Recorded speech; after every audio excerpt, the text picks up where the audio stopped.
करिअरचा विषय निघाला ना की अजूनसुद्धा पालक काय किंवा विद्यार्थी काय यांचं एक म्हणणं असतं ते म्हणजे चांगलं करिअर कोणतं किंवा हे करिअर चांगलं आहे का, हे करिअर तेवढं काही बरोबर नाही, यात पैसा मिळतो का, याच्यात स्कोप आहे का.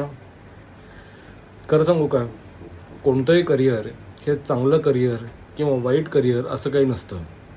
तुमच्या कॅपॅसिटीज, तुमच्या कॅपॅबिलिटीप्रमाणे, तुमच्या कुवतीप्रमाणे, तुमच्या बुद्धीप्रमाणे, अनुभवाप्रमाणे, प्रामाणिकपणावरती आणि अशा खूप काही गोष्टी आहेत त्याच्यावरती तुम्ही त्याच्यामध्ये किती चांगलं करता, तुम्ही त्याच्यामध्ये किती पैसे कमवता हे अवलंबून असतं.